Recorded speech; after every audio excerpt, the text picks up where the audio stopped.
Salut Chrissa. Salut Euh, Daniel. Bienvenue pour ce Facebook Live organisé par la Maison du Film. Donc on est dans le cadre de l'autoprod du mois où ton film a été sélectionné. Donc ton film qui s'appelle J'aime le vin et les câlins.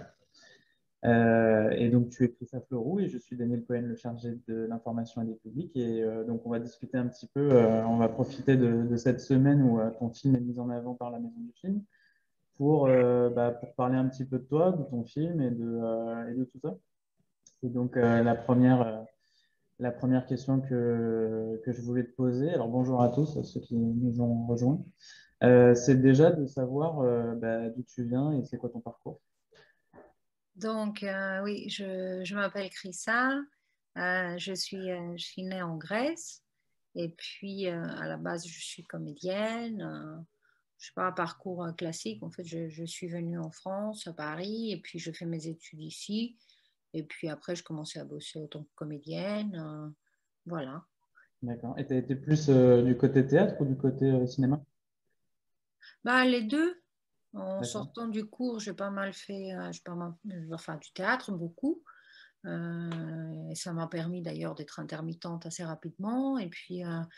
Euh, et puis petit à petit, je commence à me tourner vers l'image. D'accord. Et ça fait longtemps que c'est pas ton premier film, tu sais? En fait, c'est le premier film à fiction. Oui, oui, c'est le premier. D'accord. En tant que T'avais réel, fait... je veux dire. Oui, oui, oui, en tant que Oui, oui, réalisatrice. Ouais. oui, oui. D'accord. Tu avais fait des documentaires avant, tu veux dire? Non, du tout. J'ai aidé un ami à moi qui a fait un docu Ouais. euh, à Tréport. Le thème, c'était les éoliennes. Et en fait, j'ai participé avec lui pour un...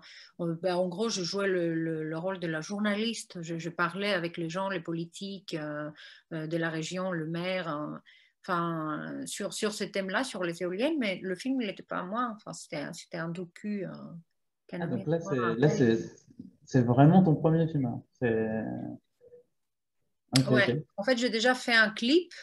J'ai déjà fait... Mais niveau fiction, c'est le premier. Oui, oui, c'est ça. C'était un clip pour qui? Si c'est pas Ben, indiscret, hein. En fait, c'est un clip avec c'est un clip avec des choses enfin, on va dire que c'est un clip avec un texte que j'ai écrit. D'accord.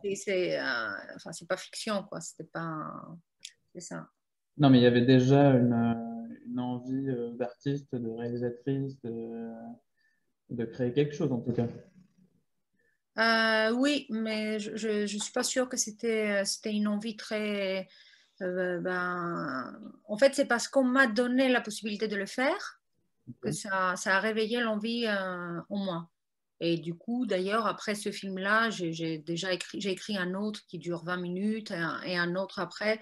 Mais à la base, pas du tout. C'était pas, j'avais pas dit, tiens, j'aimerais bien réaliser un truc. Ok. On m'a donné l'occasion de le faire. Et après, je me suis dit, bah, tant qu'à faire, essayons de le faire plutôt bien. Enfin, c'était très vite fait, hein, mais j'ai essayé quand même de le faire, d'essayer de le faire bien. Et du coup, c'est en faisant que l'envie, le désir, il est né de faire d'autres trucs après. Ok. L'appétit vient en mangeant, quoi. Oui, c'est ça. Ok. Et alors, ton film, J'aime le vin et les câlins, il a été fait à Offcourt en fait, est-ce que tu peux nous expliquer comment tu es arrivé justement à réaliser ça? Parce que c'est dans un cadre très particulier, donc dans le cadre du festival de Trouville. Et donc, comment ça a fonctionné pour le démarrage de tout ça? En fait, j'étais invitée par OFCOUR pendant une semaine pour représenter la Grèce. Euh, En fait, tous les ans, OFCOUR, ils ont quelques invités, que ce soit de Canada, Argentine, enfin de partout au monde. Du coup, ils sont invités au labo. Et moi, j'étais invitée au labo et j'avais l'obligation de faire un film. J'avais 48 heures pour réaliser un film. C'est ça le labo? Comment? Le labo, c'est ça? C'est le faire un film en 48 heures, c'est ça? Ouais, oui, c'est ça, le labo de Hofcourt. Et du coup, c'est là-bas. Euh, donc, je l'ai fait là-bas. Avec ils te donnent quand même les moyens. Enfin, je veux dire, par là, on a tourné avec une FX9, c'est l'équivalent de RED. Enfin, tu vois, ils ont vraiment beaucoup de matos super bien. Et puis là-bas, sur place, il y a les techniciens, il y a tout le monde qui est là-bas. Et du coup, c'est comme ça que je l'ai réalisé euh, pour ce labo. D'accord. Mais c'est toi qui fais la démarche de t'inscrire ou on t'inscrit d'office pour le faire ou enfin, Euh, comment ça se passe pour faire... Si moi, par exemple, j'ai envie de faire un film en 48 heures à trop vite, je peux? je pense que même toi, tu peux, c'est juste que tu ne vas pas être invité. Mais Ouais, sinon, tu peux, oui, oui, of course. d'accord. Ils ont ce qu'on appelle le labo et tout le monde peut aller et essayer de réaliser des choses qu'il a envie de faire là-bas. Il y a beaucoup de monde. C'est juste la seule différence, c'est que je pense, moi, ils m'ont invité pour représenter la Grèce. Après, je pense que ça a joué aussi le fait que j'étais chroniqueuse sur France 2 avec Stéphane Bern. Donc, je représentais la Grèce sur France 2. Mais ils ont très souvent des invités de partout au monde. Enfin, et Et je conseille à tout le monde. tu chroniquais le festival, c'est ça? Non, pas du tout. Non, non, sur France 2, je faisais des chroniques sur la Grèce en général. D'accord. Ok. Je faisais des chroniques sur la Grèce, sur une émission qui s'appelait Bon baiser d'Europe. Les samedis, c'était les samedis sur France 2, voilà. Euh, et, euh, et par contre, off cours, oui, je conseille à tout le monde de le faire, surtout si vous avez des idées, des choses à tester, si vous avez envie de faire de réalisation. Ça va très vite, par contre. Il faut être Et vraiment. alors, le seul thème imposé, en fait, c'est les 48 heures, quoi. Tu Oui, peux faire ce que tu veux dans n'importe quel genre. Il n'y a pas de durée imposée. Il y a pas... Non, c'est open bar. c'est 5 minutes. Ah, d'accord. Ok. 5 minutes et 48 heures pour le faire. Et Oui, donc, avec le dépôt du montage fini à la fin? avec tout. Ah ouais, ok. Ah oui, ça va très, très, très vite alors. Ah oui, tu dors pas. Ouais, c'est ça. Ok. Surtout la post-prod, parce que finalement, le tournage, il a duré 2 heures. Ouais. Tu vois, c'était vraiment très, très vite. Et en plus, moi, j'ai tourné très tard. Je crois qu'on a commencé à tourner à 1 heure du matin. Parce que je voulais, enfin, je sais pas, j'aime bien la nuit et je voulais que ça soit calme, surtout Mm. l'endroit où on a tourné, parce que j'ai utilisé off-court comme décor. Oui, Enfin, oui. j'ai utilisé les tableaux, les panneaux de France Télévisions. Et du coup, enfin, c'était cool parce qu'il y avait personne, il n'y avait pas trop de gens euh, qui nous dérangeaient, etc. Et c'est allé très vite. Et c'est juste après la post-prod que ça dure beaucoup plus longtemps. Et à vrai dire, la version, parce qu'ensuite, 48 heures après, le film, il est projeté directement là-bas. Et Ok. en fait, quand je suis revenue à Paris, j'ai fait un montage, j'ai changé beaucoup de choses au montage ensuite, jusqu'à avoir ce que je voulais vraiment, parce que ça Ouais, va très vite là-bas, vraiment très, très vite. tu l'as retravaillé ensuite. Oui. Et alors, combien de temps tu l'as retravaillé? Ben, en fait, je crois qu'avec ma monteuse, avec Clara, on se voyait 2 fois par mois pendant 3 mois. C'est ça. D'accord. Parce que Ok. j'ai changé d'avis plusieurs fois. Mhm. Donc, je voulais tester des choses. Pourtant, tu vois, comment on peut se prendre la tête juste pour un petit film de 5 minutes. Mais ça se voit que tu as eu des questionnements enfin, je veux dire, importants en termes de montage. Enfin, moi, je trouve que le montage est ultra abouti en fait par rapport à la proposition que tu as faite avec justement enfin, je pense que tout est lié à l'effet comique que tu as voulu mettre dans ce petit film. Et justement, le montage a une place vraiment prépondérante, j'ai l'impression Oui, là-dedans. Mais on en reparlera si tu veux bien un peu plus tard. Parce que au départ, moi, je voulais d'abord revenir sur pourquoi adapter déjà et pourquoi adapter RIB. Donc, pour ceux et celles qui ne savent pas, donc le film est adapté d'une scénette de Théâtre sans animaux de Jean-Michel Ribes. Et alors déjà, pourquoi celle-là et pourquoi en fait? Pourquoi tout? ben, je ne sais pas si j'arrive à expliquer moi-même. En tout cas, cette scène, Cette scène, elle m'avait marquée. Je me souviens de cette scène même quand j'étais élève au cours Simon. Du coup, ça m'a vraiment marqué cette scène de bravo, de, de, de convaincre quelqu'un de dire bravo à quelque chose qu'il n'a pas aimé.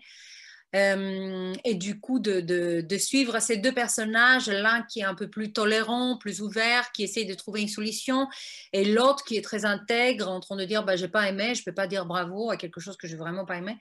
Et donc, je sais pas, je sais pas, c'est un désir. Enfin, vous voyez, on voit des scènes parfois et ça nous marque, on ne sait pas pourquoi.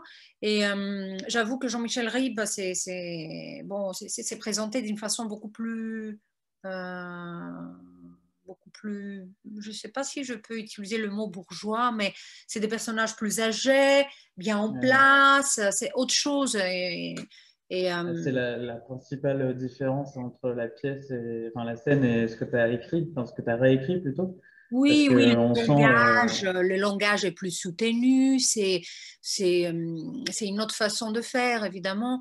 Et c'est aussi Jean-Michel Ribes, il traite le couple, parce que juste après cette scène, la femme, elle part, elle se sépare de son compagnon. Enfin, c'est un peu différent quand même, mais moi, j'avais trouvé ça très, très drôle, en fait, de traiter, de traiter la sincérité. Ouais, ouais. Et, Et surtout que ça fait une sacrée passerelle entre théâtre et cinéma. oui. Oui, oui, parce que dans la pièce de Jean-Michel Ribes, ils sortent d'une pièce de théâtre. Ouais, c'est ça. Et moi, je Alors voulais. que voilà, Oui, oui, je dans J'aime voulais. le vin et les câlins, vous sortez Oui, oui. d'un film expérimental de 3 heures, c'est ça? Oui, oui, oui, Ça a été vache quand même là, hein, c'est 3 heures oui, oui. de. C'est pas mal, hein. Je sais pas si quelqu'un peut y résister autour de. Je Euh, sais pas, c'est compliqué, 3 heures Par contre, d'expérimental, ce qui est fou, parce que vous savez, dans la tête, le cerveau, c'est un sacré bordel. Mais j'ai vu une pièce. J'ai vu une pièce de théâtre avec une femme. J'ai une photo, hein, j'ai une photo dans mon portable de cette pièce-là de théâtre avec une femme qui a des cordes partout. Elle est nue, elle a des cordes partout autour d'elle. Et en fait, il s'est passé que ça. C'était une sorte d'événement, spectacle, pièce de théâtre, enfin un tout, dans Paris. Et ce jour-là, j'étais choquée, j'ai pris des photos. Enfin, choquée, je ne sais pas si j'étais choquée, mais en tout cas, j'ai essayé de de comprendre la chercher, de symbolique. comprendre la pièce, de chercher l'utilité, de simplement observer ce que je sentais. Je me disais, bon, ben, il y a des gens peut-être qui aiment bien ça. J'essayais de comprendre tout le monde, les gens qui regardaient ça. J'essayais de comprendre moi-même qui comprenais rien. Enfin, Et du coup, j'ai gardé les photos. Et donc, ce qu'on raconte avec Fred, c'est vraiment une pièce que j'ai vue. D'ailleurs, j'ai envoyé la photo pas pendant le tournage, mais quelques mois après, j'ai envoyé la photo de cette pièce-là à Fred, le comédien avec qui je joue, et qui a beaucoup ri en voyant la photo. Parce que tu lui en avais pas parlé de ça au départ? Je crois que c'est allé tellement vite que je ne lui ai pas dit Ouais. que c'était une pièce que j'ai déjà vue. Ah d'accord, ok. Ouais, Donc, ça va très vite. En fait, vous savez, parfois, les infos de la tête, elles sont. Et pour moi, en tout cas, c'était vraiment beaucoup et je n'avais pas le temps de tout expliquer. ouais. Et Fred, il a suivi parfaitement ce que je voulais faire. Au contraire, on a improvisé, il a enrichi, etc. Mais je n'avais pas le temps de tout dire, de tout ce que j'ai vu, de tout ce que j'avais en tête, de tout ce que j'avais écrit par rapport à la pièce. Et en fait, il fallait juste faire. Et je me suis dit, à un autre moment, je dirais calmement, enfin, Ok. l'importance là, c'était d'aboutir à ce qu'on voulait faire en 48 heures. Donc, du coup, ça va très vite. Et pour toi, comment dire, le fait de te l'approprier, enfin de réécrire les dialogues, en fait, tu aurais aussi pu la reprendre comme ça, cette scène. Mais tu Oui. avais besoin de te le réapproprier, en fait. Ah oui, c'est sûr. Ouais. Sinon, je vois pas l'utilité. En fait, c'est Ouais. juste Oui, oui, c'est sûr. Et alors, ce qui t'attirait le plus là-dedans, c'était quoi? C'était la critique d'un monde du cinéma ou parce que enfin, il y a beaucoup de ça en fait dans le film. Mais en l'espace de 5 minutes, ça dézingue quoi. C'est un peu, ça tire sur tout le monde quoi. Ça tire. Enfin, moi j'ai l'impression de ce que j'ai vu. C'est super drôle, mais ça dit aussi, comment dire, un certain état du cinéma français particulièrement, c'est-à-dire on a d'un côté Virginie Efira et Manu Payet dans la salle et de l'autre un film expérimental de 3 heures qui n'est pas soutenu par le CNC. Enfin, c'est quand même, il y a du vécu là-dedans, non? Non, enfin, pas personnellement. En tout cas, il y a beaucoup d'histoires que j'entends. Il y a des gens qui essaient d'avoir le CNC, enfin, ça fait des années qu'ils essayent, ils ne l'ont pas. Évidemment que dans le milieu, évidemment qu'il y a le fait d'avoir des gens, d'être soutenu par des gens du milieu. Bah, je sais pas, je crois que c'est une satire, hein, c'est une critique. Peut-être je critique un peu, mais d'une façon drôle, hein. En fait, je dis juste la vérité, en fait, quelque part. Enfin, je veux dire, ça devient drôle, mais en vrai, il y a des gens qui essayent depuis des années. Il y a des gens qui sont bien, d'ailleurs, qui essayent d'avoir le CNC depuis des années. Ils l'ont pas. C'est pas Bien sûr, ouais. seulement... et du coup, moi-même, à un moment donné, je me suis dit que c'est peut-être je suis les deux personnages. C'est-à-dire que par moment, j'ai envie vraiment de dire que J'ai envie non, de dire merde à tout et de dire non, en fait, je pas aimé, je peux pas dire merci, merci de la chance que vous me donnez et bravo pour votre... Parce que même si je suis invitée à un truc vraiment, enfin voilà, et par moments, j'essaye de me dire qu'on essaye, tout le monde fait, chacun fait de son mieux. Moi-même, j'essaie de faire de mon mieux. Enfin, et à un moment donné, je croyais en tout cas que cette scène m'a marquée parce que c'est les deux côtés de ma tête qui essayent de... Et il n'y a pas que moi, je pense qu'il y a beaucoup de gens qui sont comme ça et que je me dis, est-ce qu'il faut dire ou pas ou, dans quel c'est peut-être contexte. la tension constante de l'artiste quoi, Oui, entre les parce que deux pôles, quoi. je pensais à un truc, je me dis que si, en fait, si tu dis non, je n'ai vraiment pas aimé, pour telle et telle raison, etc., si tu expliques, parfois, tu es considéré par la suite. C'est-à-dire, on te considère. Le fait de dire non, c'est aussi important. C'est important de dire non, je suis pas d'accord, je n'ai pas aimé. Et tout d'un coup, après, on te considère, alors que finalement, quand tu essayes d'être constamment conciliant, de réconciliant, de dire Là, on t'oublie oui, vite, quoi. mais c'était cool quand même, tout va, tout est cool, tout est Ouais, génial, tout est super. Finalement, avec le temps, on te considère moins. Et dans ces deux états, il faut trouver le juste milieu. Et je trouve que c'est très intéressant, c'est très intéressant comme positionnement. Où est-ce qu'on se positionne? Même en tant qu'artiste, en tant que public, en tant qu'artiste, dans les milieux. Donc, où est-ce qu'on se positionne par rapport au fait de pouvoir dire un non, je n'ai vraiment pas aimé. Euh, et toi, tu arrives à faire ça dans ta alors, vie en général ou devant les gens qui importent ou tout ça? C'est dur de dire non, enfin, de dire j'ai pas aimé ou tout ça devant des gens qui pourraient avoir je un pouvoir de m'exerce. décision. Ah, là, je ne peux pas être plus honnête que ça. Je m'exerce. Alors avant, je ne disais pas du tout. Maintenant, je l'ai dit. Donc parfois, ça sort. Comment t'expliquer? En fait, en tout cas, ce qui est très bien, c'est que je m'exerce. C'est-à-dire que, c'est-à-dire que finalement, je trouve que c'est plus important d'être honnête avec soi. Donc, à partir du moment où tu veux à tout prix être honnête avec soi, même si ça ne va pas forcément plaire à 100% à tout le monde, au moins je m'exerce maintenant de dire non.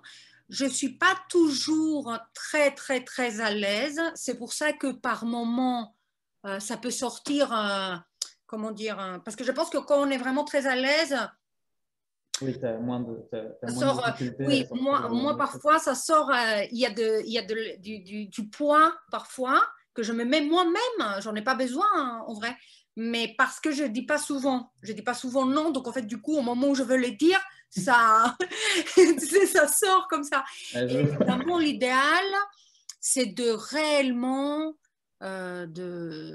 c'est de réellement d'être fidèle à toi. Bah oui. Je veux dire d'être fidèle à toi, parce que quelque part, les gens qui vont t'apprécier, c'est à la longue, ils vont t'apprécier pour ce que tu es vraiment. Ouais. Je pense que c'est beaucoup plus éphémère finalement l'état où tu dis oui, j'adore à tout le monde. C'est plus éphémère. On va t'aimer, mais Ouais. pas pour longtemps. Alors que le contraire, on met plus de temps à t'aimer, mais ça dure plus longtemps parce qu'on t'aime pour pour Ouais. ce que tu es. C'est ça. Et ben du coup, donc tu serais plus toi du côté du rôle de Frédéric Radepont, qui est ton coéquipier dans le film. Et du coup, ça me permet de rebondir sur votre duo et votre jeu ensemble, qui est quand même comment dire, un gros argument pour le film, parce qu'il y a une vraie complicité, il y a un vrai amusement quand même entre vous deux, ça se sent tout de suite. Et je voulais savoir c'est quoi le secret de cette complicité justement? Ça vient d'où? Eh bien alors, ça vient de nulle part. C'est vraiment, je juste fais confiance à mon instinct sur le moment. Ouais, Parce qu'en plus, si je vous raconte l'histoire, quand je suis arrivée à Offcourt, normalement, j'avais pensé à un autre comédien. J'ai eu l'idée, je me suis dit, c'est ça que je vais faire. Je retrouvais ce que j'avais écrit à la base.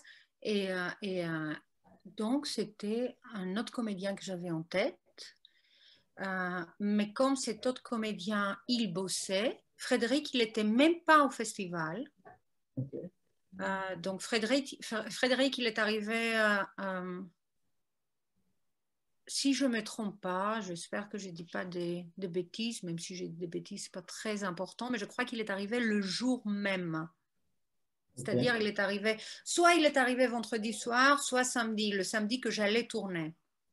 On avait déjà le matériel, j'avais déjà mon chef-op, on avait déjà réservé la FX9, on avait les micros HF, on avait tout. Et on a dit, OK, go, on y go. Et en fait, je crois que Frédéric, il est arrivé le jour même, donc je l'ai vu la matinée. Et ça risquait d'être un peu bancal avec l'autre comédien par rapport à ses horaires, parce qu'il bossait en Ouais. même temps. Donc, il y a eu un petit souci. Et en fait, j'ai vu Frédéric et je me suis dit, bon, c'est pas ce que j'avais imaginé. Mais je vais proposer, mais vraiment, c'est-à-dire exactement ce qui s'est passé, je ne peux pas être plus. C'est pas ce que j'avais imaginé à la base, parce qu'en fait, à la base, je voulais un comédien, comment vous dire ça, c'est très dur, mais qui me ressemble un peu plus. À la base, j'avais imaginé quelque chose où tous les deux, ils sont un peu à côté de la plaque. Ok. Ils sont un peu en train de parler, mais qui sont vraiment à côté tous les deux. Et Frédéric, c'était pas la même énergie. C'était plutôt le contraire de moi.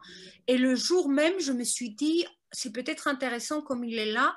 Et donc, je dis à Frédéric, alors, est-ce que tu es dispo cette nuit de telle heure à telle heure, il va se passer ça et ça.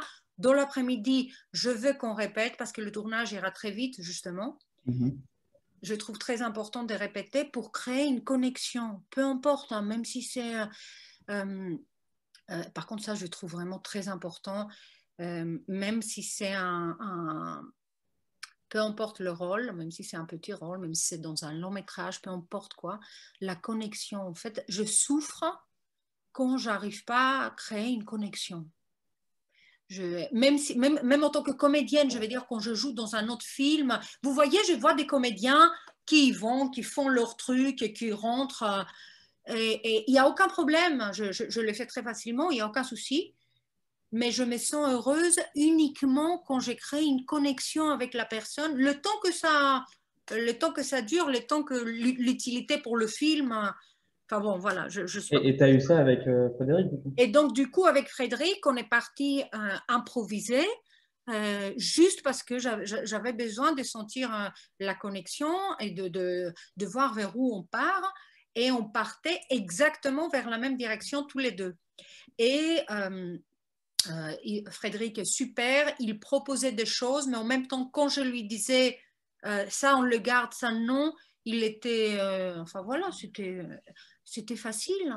Du coup, Et tu as eu le temps, alors du coup, là-dedans, tu as eu quand même le temps de le diriger longuement ou en fait, tout de même, malgré le fait que c'est un homme, que c'est un bon comédien, qu'il était tout de même à l'écoute de quand je disais que, en fait, non, là, je veux pas ça, mais il comprenait pas forcément, mais moi, j'avais en tête des choses et j'avais en tête ce que j'avais vu. Enfin bon, on n'avait pas beaucoup de temps, mais en tout cas, il était disponible physiquement et psychologiquement. Donc, ça aide. Et c'est pareil pour toute l'équipe, en fait. Ils étaient dispo. Euh, Peut-être justement parce qu'on sait qu'on n'a pas beaucoup de temps. Vous savez, ce genre de court métrage qu'on fait vraiment très vite, peut-être parce qu'on n'a pas beaucoup de temps, mais tout d'un coup, il y avait une disponibilité psychologique qui m'a aidée. Parfois, quand on a trop de temps, c'est là où les gens commencent à râler. Je sais pas, on a trop de temps, donc ça va râler parce que il y a ci, il y a ça. Mais parfois, ça aide justement de ne pas avoir le temps parce que tout d'un coup, j'ai demandé que tout le monde soit concentré et en fait, tout le monde, en fait, ça s'est passé assez facilement, je dirais. Après, c'est une autre histoire. Moi, je me suis pris la tête ensuite au montage avec deux personnes, lui et Clara, qui m'ont aidé. Euh, mais après, ça m'appartient. bien sûr, ouais, de toute C'est façon, moi avec moi-même. Voilà, mais le tournage, j'ai rien à dire. C'était voilà, c'était chouette. ok. Et alors, je voulais aborder avec toi le sujet du coup du montage, qui pour moi est, je te disais, prédominant dans le comique de la situation, parce qu'en fait, en revoyant le film, je me suis aussi dit, comment dire, que tu avais travaillé une sorte de science du contretemps, en fait, quelque chose comment dire, comme si le plan d'après arrivait toujours un peu en retard, en fait. Et que, il avait ce truc un peu de, on suit la réaction de l'autre un peu en retard, mais du coup, ça dure et ça fait une rupture par rapport au dialogue d'avant et ça crée toute une sorte de mélange. En même temps, c'est super rapide et en même temps, il y a toujours ce côté, on attend que l'autre réagisse et il réagit toujours un peu en retard et ça fait un mélange extrêmement bizarre. Je voulais savoir si déjà je suis complètement fou ou si c'est un peu ça que tu avais imaginé et Ben, comment tu avais pensé déjà, le montage en fait. merci de l'avoir vu Il de rien. parce que justement, quand on a travaillé avec lui, le monteur, il m'a dit que ça, il faut mettre vraiment beaucoup plus de peps que ça. Et en fait, j'ai dit non. C'est là, justement.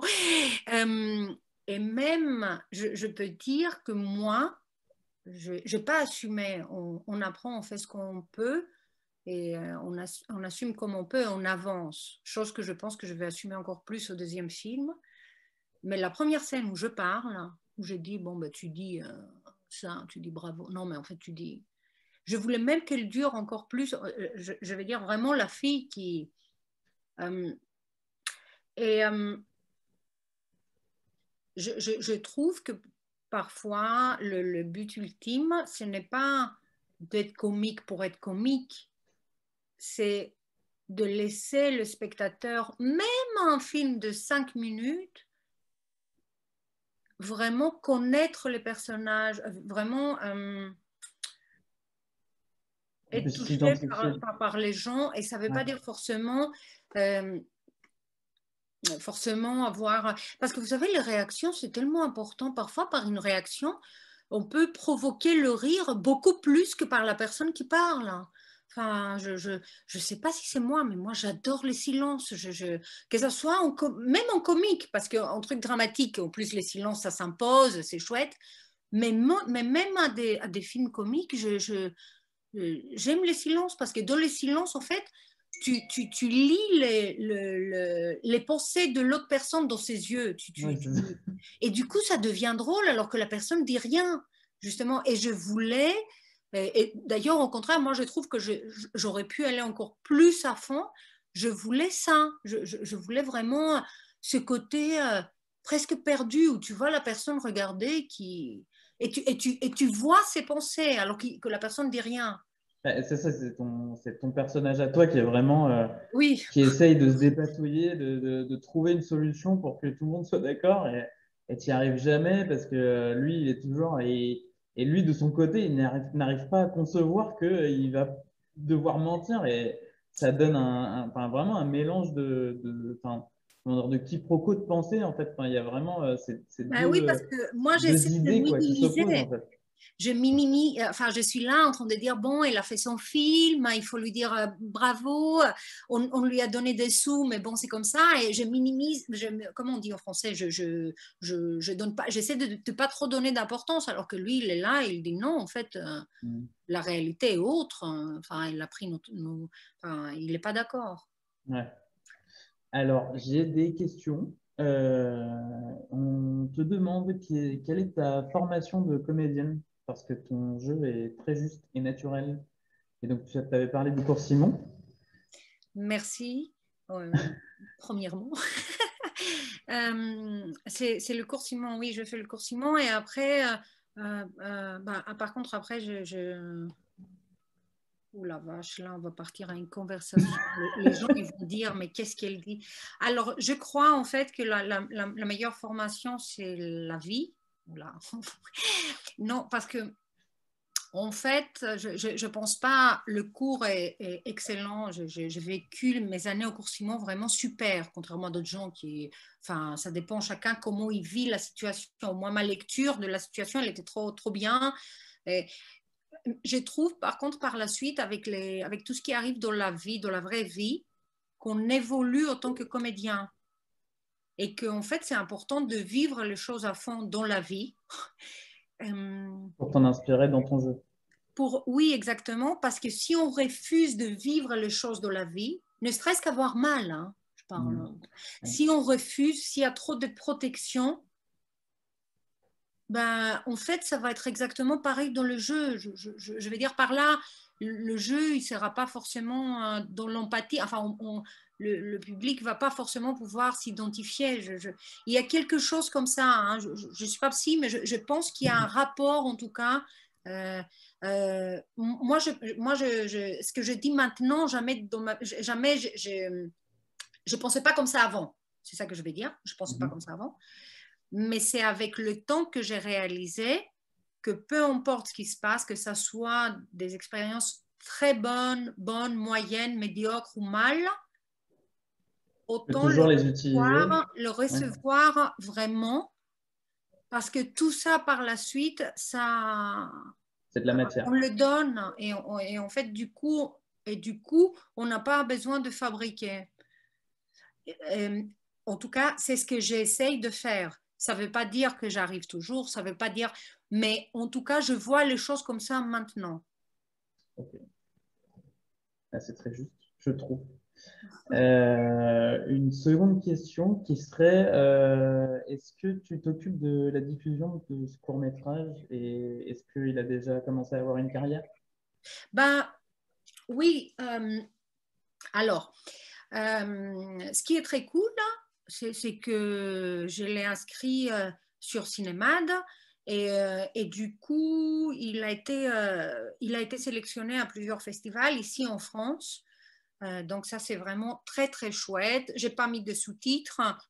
D'ailleurs, le garçon qui s'occupe de Cinémat m'a appelé il n'y a pas longtemps pour me dire que ça, c'est vraiment cool, parce que eux, ils ont vraiment beaucoup de films. Et il m'a dit que c'est vraiment cool parce que le festival, c'est le festival français et que c'est bien vu.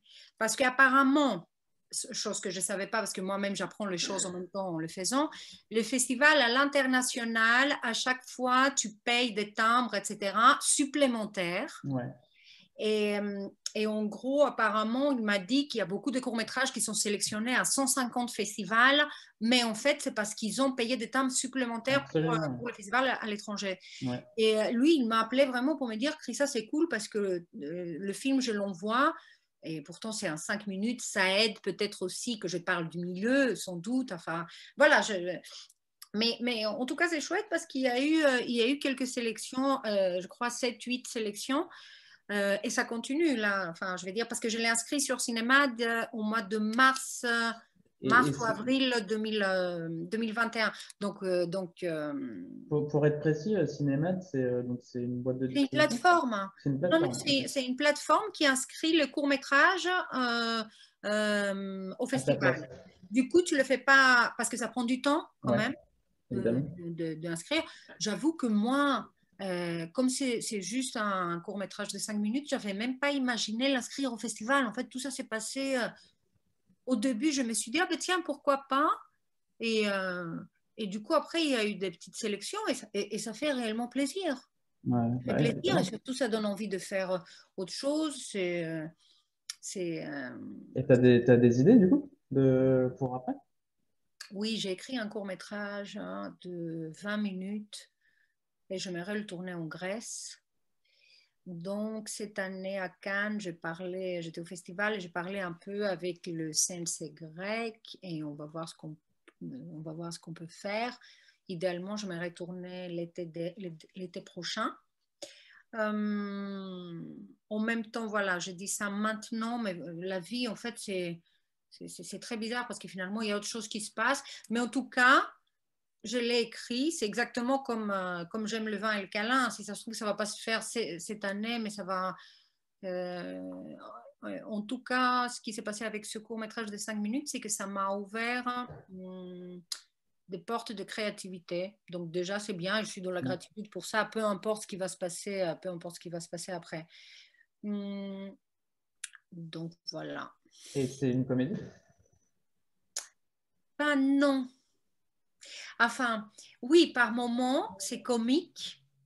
Euh, Par moments c'est comique, mais c'est pas forcément une comédie, mais ça peut devenir comique parce qu'il se passe des choses et les protagonistes ils reçoivent ce qui se passe, donc ils sont un peu perplexes, mais c'est pas ce qu'on appelle une comédie,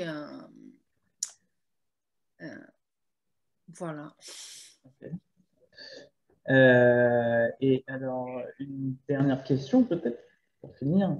Dans quel film ou pièce est-ce qu'on pourra te retrouver prochainement?